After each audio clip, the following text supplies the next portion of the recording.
अरविंद केजरीवाल से तो आज के पहले से ही उम्मीदें ख़त्म थी। अगर कोई रिंकू शर्मा नहीं होता, वहाँ खान होता कोई, तो वहाँ पहुँच जाते हैं वो। अपराधियों के नाम एक का है नसरुद्दीन, एक का है मेहताब, एक का है ताजुद्दीन, एक का है इस्लामुद्दीन, एक का है सकरुद्दीन। पूरे टोटल 12 अपराधी हैं ये। पाँच नाम। जाहिद जाहिद है एक। हम भी 2 ही जने थे फैमिली घर पे, तो हम भी थोड़ा घबरा रखे थे, भैया को संभाल लेते, तो इसलिए उस टाइम 100 नंबर कॉल नहीं हो पाई थी। नमस्कार दोस्तों, मेरा नाम है नीरज पांडे। आप देख रहे हैं पंचायत और हमें एक बार फिर से आए हैं रिंकू शर्मा जी के घर पे और आज हम बात करेंगे डायरेक्टली उनके छोटे भाई मन्नू शर्मा से और जानने की कोशिश करेंगे हर एक उस कातिल के बारे में जिन्होंने मिल के रिंकू शर्मा जी का कत्ल किया और कोशिश करेंगे बाकी की सच्चाई जानने के लिए। आइए देखते हैं। तो मन्नू भाई, सबसे पहले आप खुल के नाम बता सकते हैं अपराधियों के? अपराधियों के नाम एक का है नसरुद्दीन, एक का है मेहताब, एक का है ताजुद्दीन, एक का है इस्लामुद्दीन, एक का है सकरुद्दीन। पूरे टोटल 12 अपराधी हैं ये। पाँच नाम। जाहिद है एक। हैं तो टोटल 12, लेकिन अरेस्ट अभी 5 ही हुए हैं। जो अरेस्ट हुए हैं वो ताजुद्दीन हुआ है, नसरुद्दीन हुआ है, इस्लामुद्दीन हुआ है और मेहताब हुआ है और जाहिद हुआ है। अच्छा, और बाकी के जो ये बच के 7 लोग ये भागे हुए? हाँ जी, हाँ, अभी ये पुलिस की अरेस्ट नहीं किया है, अभी ये फरार है, मतलब भगे हुए हैं। तो ये जो हॉस्पिटल है जहाँ पे हमने रिंकू भाई को ले गए थे आप लोग, ये सब होने के बाद हादसा, वो घर से कितना दूर है? बस घर से हमारे 100 मीटर की भी दूरी नहीं होगी, ज़्यादा से ज़्यादा 100-150 मीटर की दूरी पे है। सामने ही संजय गांधी हॉस्पिटल है, मेमोरियल, उसमें ले गए थे। वहाँ से पुलिस थाने कितनी दूर है? पुलिस थाना वहाँ से तो एक थाना तो बिल्कुल सामने ही है। एक थाना बिल्कुल सामने ही है, लेकिन जो हमारा थाना लगता है वो थोड़ी दूर पड़ जाता है, उसमें 10-5 मिनट का रास्ता है। लेकिन एक पुलिस स्टेशन बिल्कुल सामने है, जो है राजपारक थाना। तो मनु भाई, ऐसा कैसे पॉसिबल हो गया कि पहले वो लोग घर पे आए, डंडे बरसाए, लड़ाई हुई, ये सारी चीज़ें हुई, पर बीच में पूरे मोहल्ले में किसी ने कॉल नहीं किया पुलिस वालों को, जबकि पुलिस स्टेशन पास में है आपके, हॉस्पिटल पास में है। उसके बाद वो आके चाकू, वो फिर से दोबारा वार करके गए थे, चाकू घुमा के गए थे जैसा आपने पहले कहा था। तो तब जब वो लोग दोबारा आए और जब पुलिस स्टेशन एकदम नियर बाय था, हॉस्पिटल के सामने था, तब प्रशासन की सपोर्ट क्यों नहीं मिली आपको? वहाँ पे प्रशासन कोई नहीं था और ना ही कोई 100 नंबर कॉल हुई थी, क्योंकि सब डर गए थे और गली मोहल्ले में भी डर गए थे लोग। हम भी 2 ही जने थे फैमिली घर पे, तो हम भी थोड़ा घबरा रखे थे, भैया को संभाल लेते, तो इसलिए उस टाइम 100 नंबर कॉल नहीं हो पाई थी। तो फर्स्ट प्रायोरिटी सोचा कि उसको जो चाकू लगा है ना, पहले उसको बचाया जाए किसी भी तरह से, क्योंकि अगर वो बच जाए और उस ट्रीटमेंट जल्दी मिल जाए तो वो बच जाता, और अच्छे से अगर ट्रीटमेंट होता तो मैं भी अगर बच भी सकता था। नाम क्या था आपका? मेरा नाम नीरज ठाकुर। नीरज भैया, देखिए, अभी कहीं ना कहीं ये जो पूरा मोहल्ला है ये हिंदुओं का है। एक छोटा सा मुस्लिम दल आके रिंकू भाई को मार के श्री राम के नाम पे, तो यहाँ पे आप एक समाज सेवक है एक तरह से, तो ऐसे समाज को आप क्या कहना चाहेंगे जो एक एक कोई भी बाहर नहीं आता? ये 2 भाई लड़ते रहे, वीडियो में हम सब ने देखा। देखो, समाज को क्या कहेंगे, पहले तो वो जो समय था वो लगभग 11 साढ़े 11 बजे का था, और ये जो हमारा जो एरिया है यहाँ पे लगभग 10 बजे सब लोग सो जाते हैं अंदर गलियों में।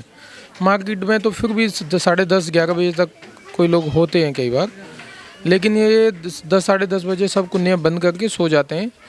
और साढ़े 11 बजे जब ये हादसा हुआ तो ये 2-3 मिनट का ही हादसा था, 2-3 मिनट में ही सारा काम हो गया था। और सर्दियों का मौसम है, वैसे तो देखा जाए तो इन सबको अगर ऊपर से आना चाहते तो आ सकते थे, अगर किसी एक को मार रहे हैं और सब लोग इकट्ठा करते ऊपर से भी आते चिल्लाते, तब भी वो हौसले उनके पस्त हो सकते थे, भाग सकते थे वो, लेकिन ऐसा नहीं किया। आगे जैसे अब अभी रिंकू के साथ हुआ है, ऐसा आगे ना हो, इसलिए हम लोग भी कुछ मुहिम चलाएंगे। और हम लोग और आज के बाद हिंदू जागृत तो हो ही रहा है, आप देख रहे हैं, और आगे ऐसी घटना ना हो, हम इस चीज़ की लोगों से उम्मीद करते हैं। अच्छा, मुख्यमंत्री साहब जो है हमारे अरविंद केजरीवाल जी, उनसे कोई सपोर्ट या फिर उनके कोई नेता यहाँ तक पहुँचे? देखो, उनकी जो विधायिका हैं यहाँ, राखी बिरलान जी, वो नेक्स्ट डे आई थी, मतलब 2 दिन बाद आई थी, और वो यहाँ लगभग 2-3 घंटे बैठ के गई, लेकिन उन्होंने कोई आश्वासन नहीं दिया। उन्होंने बस यही कहा कि मैं बेटी हूँ यहाँ की, मैं विधायक नहीं हूँ, और जल्दी जो भी फांसी की सज़ा या जो सज़ा होगी उसको दिलवाएंगे। बाकी मुख्यमंत्री जी ने कोई ना तो फ़ोन कॉल किया, ना कोई ट्वीट किया, ना इनको आर्थिक मदद की बात की। और पहली बात ये है कि आर्थिक मदद इनको चाहिए भी नहीं है, पहले न्याय चाहिए, हमारे परिवार को न्याय मिलना चाहिए। फांसी की सज़ा मिलनी चाहिए जैसे हमारे परिवार वाले डिमांड कर रहे हैं। और केजरीवाल के बारे में तो सारे शायद लगभग 100-150 मीडिया वाले आ चुके हैं यहाँ पे, सबको यही कहा गया है कि वो नहीं आ रहे हैं। अगर कोई रेहान या फिर कोई खान होता तो वहाँ चले जाते, वहाँ 1 करोड़ रुपए की राशि भी दे आते। यहाँ से 135 किलोमीटर दूर दादरी है, या फिर और भी कहीं यूपी में जाके वो किसी भी मुस्लिम कोई भी एक समाज के किसी भी बच्चे किसी के साथ ऐसा होता है तो वहाँ जाके ये अपनी भावनाएं व्यक्त करते हैं और उनसे जाके उनके फैमिली के दर्द को शेयर करते हैं और आर्थिक मदद भी करते हैं। पता नहीं ऐसा क्या है कि वो अभी तक यहाँ इस फैमिली के पास अपनी कम से कम 2 शब्द कहने के लिए, कम से कम इनके दुख में शामिल होने के लिए तो आ जाते। और कहते हैं, वैसे वो कहते हैं कि हम आम आदमी पार्टी के मुख्यमंत्री हैं, हम सभी के लिए हैं, कॉमन मैन हैं। तो मुझे नहीं लगता कि शायद वो हाँ आम आदमी ने रहे हैं। और वोटों की राजनीति है, अगर वो यहाँ आएंगे तो उनके जो प्यारे हैं जिनको जिस तरह से आपको पता है, सभी को पता है कि मस्जिद में वो मस्जिद के जो मौलवियों को वो तनख्वाह देते हैं, इस तरह से उनके वोटर्स नाराज़ हो जाएंगे अगर वो यहाँ के कुछ आर्थिक मदद की घोषणा करेंगे या फिर इनकी मदद करेंगे। तो उनके जो मुस्लिम वोटर्स हैं वो कहीं ना कहीं कटेंगे, इसलिए वो नहीं आ पा रहे हैं। मोनू भाई, जिस रात को ये हादसा हुआ था, अगले सुबह आप और आपके कुछ दोस्त या भाई करके आप मुख्यमंत्री साहब से मिलने गए थे, अरविंद केजरीवाल जी से। कहाँ गए थे? हम अरविंद केजरीवाल जी के घर गए थे, सिविल लाइन।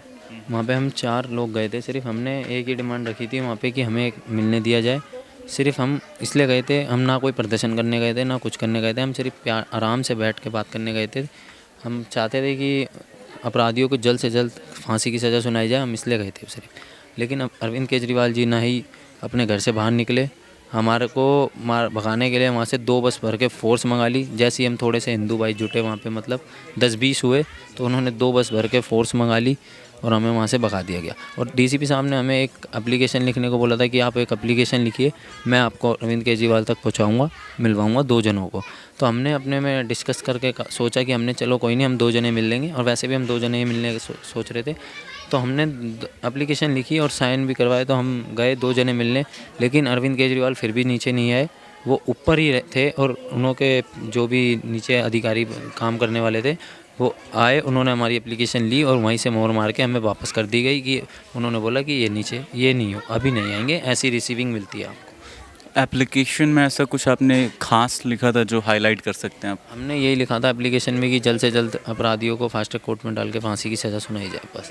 उन पे उनका कोई बयान नहीं आया, जब होगा तब देखा जाए, टाल दिया हाँ गया। जी, टाल दिया गया। उन्होंने हमें वहाँ से भगा दिया गया, एक तरह से वही लगा लीजिए, टाल दिया गया। आज के दिन में उम्मीदें आज भी है अरविंद केजरीवाल से ख़त्म हो चुकी है। अरविंद केजरीवाल से तो आज के पहले से ही उम्मीदें ख़त्म थी। अगर कोई रिंकू शर्मा नहीं होता, वहाँ खान होता कोई, तो वहाँ पहुँच जाते हैं वो।